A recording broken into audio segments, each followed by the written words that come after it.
Ready? Ready. Hello and happy Thoughtfully Fit Thursday to everybody. I'm Darcy Loma, and today we are going to talk to the expert on pausing. I have author Rachael O'Meara with me. She wrote the book on how to pause. And she's going to share with us what she's learned and what her journey was to finding the importance and the need for creating that pause. She wrote the book in 2017. It has been all over. I have a formal bio here that I'm looking at. It was featured in the New York Times. She lives in San Francisco with her husband. She pauses to ski and bike and be. There's so many things. And rather than read a bio, I'm going to turn it over to you. And I want to ask you, as you're introducing yourself and your story, if you can start by just sharing with us, what are some of the signs that we may need to pause? And welcome. Yeah. Hey, Darcy. Hello, everyone. It's so great to be here today. So just thank you. I'm pausing today in my work day, and I'm actually on a cross-country road trip right now in Sedona. So to me, it's even like I'm learning how to pause while I'm traveling as I work here. I'm actually like not taking vacation, and there's a whole nother story behind that. But for me, the signs that you need a pause, there's 5 signs I like to preface, because I think if any of these are showing up for you, that is a great cue to be like, ding, ding, ding, maybe I need a pause. And I call a pause, by the way, like any intentional shift in behavior, because I think a lot of us times, I don't know about you, Darcy, but we used to hear that word historically, pause, and just think it was like doing nothing and like time out, or just like slept, like going up on the couch and throwing my feet up and like sipping a margarita with some, binging Netflix. And that can be the case. That can be a pause, but remember, it's intentional. So it's like, the idea behind intention is, why does it matter? So anyway, behind all of that, I feel like there's these 5 signs. And when I burned out at Google, when I met you, or like, I guess a couple of years before I met you, these all happened to me. So as you hear them, I'm curious, as you hear them, just do a little mental tally. Do you have one of these signs, or do you have all 5 of them? Because typically if you have all 5 of them, it's like a red alert, red flag, like you better pause ASAP. Or if you just even have one, you still need to remember that could be a great invitation for an intentional shift in behavior. So number 1 is, you used to love your job and now you loathe it. And I think with COVID and everything, like we've all been put to that test. So how are you doing? Do you feel like right now you're grudging through things and feeling burdensome? It's a really good sign to kind of like reassess and just intentionally shift that behavior. The second sign is that your boss is telling you in some way, shape, or form that it's just not really working out. And you might hear that from a one-on-one discussion, or you might just hear, something that's along those lines. And I call it a proverbial pink slip. Maybe someone's saying like, hey, maybe you should take some time off, or have you used your vacation day? Or it might just be, this job isn't a fit for you. Like that was the message that I heard from my manager, who had great intentions for me. The third sign is, you have a technology intervention, which means it could even be you that's kind of like tap, tap, like, hey, Rachel, you might want to put your phone down while you're eating a meal. or someone else tells you that technology is in the way of maybe a relationship, or feeling quality time and getting quality time with people. So that technology intervention is a big one. And then the 4th sign is that there's a challenge in your life, and that could come in many flavors, right? It might be health. It could be the health of a loved one. It could be there's just a challenge with a family member, or personal struggle, a breakup, a marriage, or a divorce, like any of that stuff. And then the 5th sign is, there's an opportunity, and I call it opportunity knocking in the book, which means maybe you're hearing or thinking about a passion project that you've been dying to start, but you just keep putting off. Or you have an invitation to take a road trip with someone, and you're like, man, I don't even know how I would make that happen, but I like really want to do it. And so all of those things are what I would call the 5 signs. And I'm curious, if you're listening to this, if you've got one, great, like good job being aware, because that's what a pause is. It's really an opportunity to be more self-aware. And if you have all 5 of those, like I did, then maybe that's like, let's do that ASAP. Let's have a pause today. Yeah. And as you're talking, Rachel, I'm just curious if you can share, a lot of those are like, things aren't going well. you need a pause. And so can you just talk about like, how is pausing a sign of strength as opposed to this isn't good, you're not in a good place, and that's a sign of weakness? This is such a great thing to think about. And I get this question all the time, Darce. And like, to me, it's interesting because we feel like we're slackers. Traditionally thinking about the word pause, like we talked about in the beginning, it feels like it's passive. It's like pause, like, okay, I'm not going to do anything. And so that's what we think as a culture. That's what we've been trained at. We think we're slackers, or we're going to look like lazy folks if we're not on the wagon to be doing things and being productive. And so the challenge I have for all of us is to think of a pause not as passive, but as active and as intentional. And so the idea is that pausing is in service to your doing. So it's like the being is in service to your doing. And we're so over-indexed on the doing right now, whether we're working 24/7 on Zoom, being home, working remotely with COVID, or you're just living probably what's a normal life in the Western world, which is like juggling 20 things any day, any given day. So the idea is to kind of move and shift the mindset from, oh, like this is not helpful, like this is selfish to pause. Like all our beliefs, all of the doctrines of what the Western world historically has created, because if we don't shift now, like we can see where we're going, right? Like burnout's at an all-time high. It leads to many health issues, like $190 billion a year in healthcare issues only on burnout and stress and overwhelm. And so we have to take it into our own hands and think of it as obligatory. Like it is in terms of us feeling and being sustained, not only moment by moment, day in and day out, but like for the rest of our lives, because, we think that that's not necessarily going to help, but it actually does. And it takes each of us to take that choice and say, yeah, like I need a pause.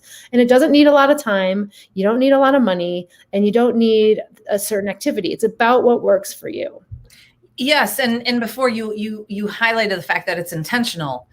And when you and I hopped on and we were in the green room before we went live, we were talking about the fact that my mom died on Monday, and we had discussed should we pause this broadcast, and you named something that I thought was fascinating, and I said actually I intentionally took a lot of pauses really in the last 18 months over COVID when my mom was sick and we didn't have volleyball tournaments and Girl Scouts and swim team. And so we were pausing and spending a lot of time with her. And you said, yeah, so you took a proactive pause.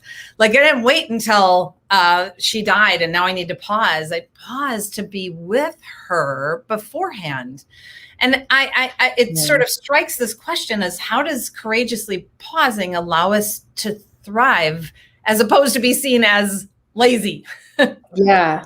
Oh, yeah. And like kudos for you for literally those proactive pauses. And I see it as a health benefit, but not just health. It's around every part of our being and doing that is in service when we pause. But it takes courage. Like that's the key. And I call it courage to be. And like this is an existential concept from Paul Tillich.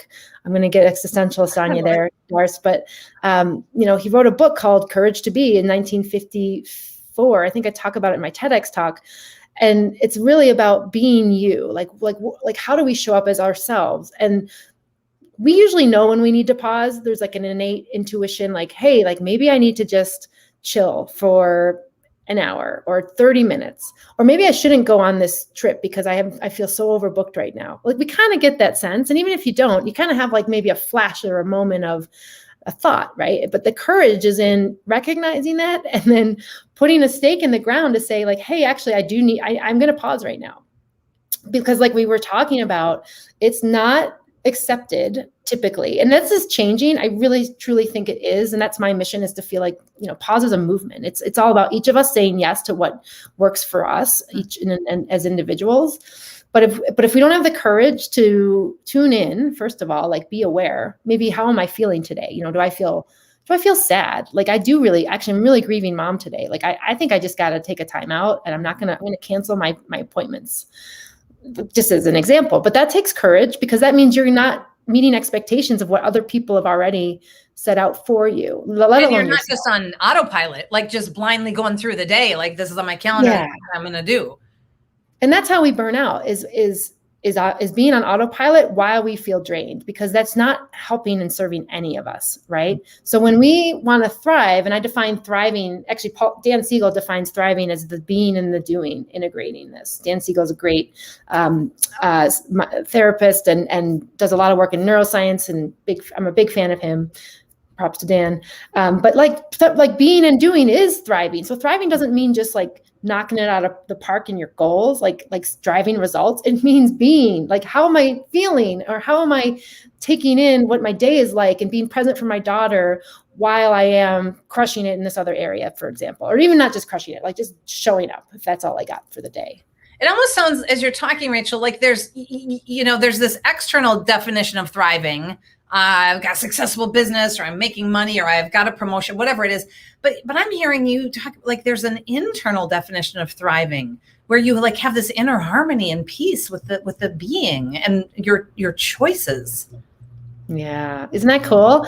And for each of us, it's going to be a little different. Like for you, and this is what I love about it. And I don't know, maybe this is you, but like, let's say you love what you do, like I don't need to burn out because I love hosting podcasts and writing books and being a coach, or like maybe you're a teacher or an engineer or whatever. So like, you feel like you can go, and you don't need to necessarily pause. And that's why I think an intentional shift in behavior matters, because thriving might mean, I'm 99% of the time doing stuff, but that 1% I really want to pause is really important. And I value that, and I create it, and I have the courage to take it because I know that serves me. And then you might take it and be like, cool, like now I can keep going and doing my thing. Or you might say, wow, I really enjoyed that. Like, what if I did more of that? Because a lot of time when we're just doing, we aren't tuning in. But as long as you're tuning in, and that's what I call proactive pausing. It's like when you're kind of checking in all the time.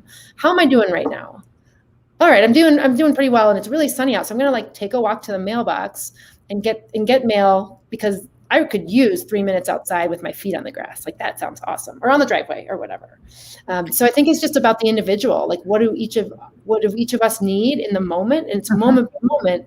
And that's super off of autopilot. Like we can't be on autopilot if we know how we feel. Yeah. So this brings me to the last question, which I don't know, I'm guessing for you, it's not the hardest, but for many of us, this is the hardest question, is like, how do we create, if we are busy and we're working and we're going, and maybe we are using an external definition of success and thriving, how can we create what you have coined, this active pause plan? Yeah. So I think this is a really powerful way to basically start and take action today. I challenge you to implement it by bedtime tonight even. So the first thing is you kind of think about what's one thing I want to change. Okay. So like everyone do that right now. Like what's one thing you want to change in general? And then also be specific. So like I want to get 7 hours of sleep a night. Like that sounds awesome. I do not get that right now. I'm just making this up. So then you pick your one thing and then you give an intention to it. So like, why does this matter to me? Why does this matter to me? Well, I think I feel resourced and refreshed, and like I show up better for my family and my peers. So that's why. So there's an intention. There's that why behind it that keeps us motivated. And then you kind of paint the picture like, well, what's the next step I could do? Like, what's one thing I could do? And it might be, maybe for sleep, it's going to bed at 10 as opposed to 12:30 at night, in my case. And so pick one thing you could do. It might be calendaring yourself. If you're feeling like you're tethered to your devices, like, hello, that's like probably most of us, 250 times a day we're checking our phones. By the way, that's our stat. It's probably more by now.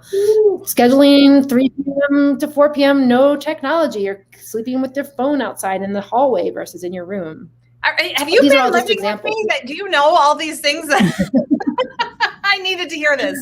Yes, I have been. And I'm watching you. I know where you live now. No, but that's the thing. Like, it's almost predictable, right? Like, how funny is that? So whatever it is that you want to change, and the idea is an intentional shift in behavior. And don't pick 10 things, because then nothing gets done. The law of little things is at play, where you pick one thing that you want to work on and just take whatever's the most like resonant with you, whatever's popped up in your head as you've listened to this. Like, yeah, I really just wish I took a break after I go from work to home and start making my dinner, or not being connected on TV while I watch, or while I eat a meal. Right. And so whatever that is for you, it's like you pick the one thing and then you make the one change and implement it by bedtime. So do it tonight and by today. And that That's intention right there. That's you harnessing your aliveness with direction and just going for it. That's an active pause plan. Okay, I'm going to be vulnerable and just make a commitment right now. I've gotten into a bad habit, and maybe partially because I'm worried about getting news about my mom and wanting to stay really connected, that I have my phone next to my bed, and then I wake up. I have this horrible habit where I'm checking my phone in the middle of the night. It's ridiculous. So I'm going to make an active pause plan right now that I'm just going to start small, that just for tonight, I'm going to try plugging my phone in to my office and not have it by my bed, and see if I can just make it through one night without getting like hives. I love that for you. Yeah. And that and I invite, yeah, that's so powerful, because I know I was in that habit, and then I started traveling, and now my phone's right there because it's my alarm. And so if you have an alarm with your phone, that is not an excuse to sleep with it in your room. Get an alarm clock.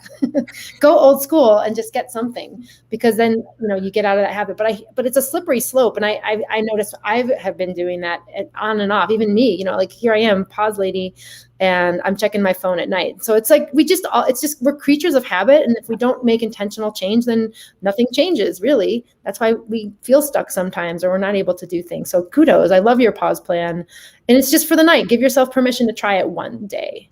Yeah, because if I went bigger than that, I would freak out and I wouldn't do it. But I know if I say I'm going to do this tonight, I'll do it. So Rachael, you are just filled with wisdom, and I know that you have so much more. This is just the tiniest little sliver. People want more. They're inspired. Where can they find you? Where can they learn more about you and about your book?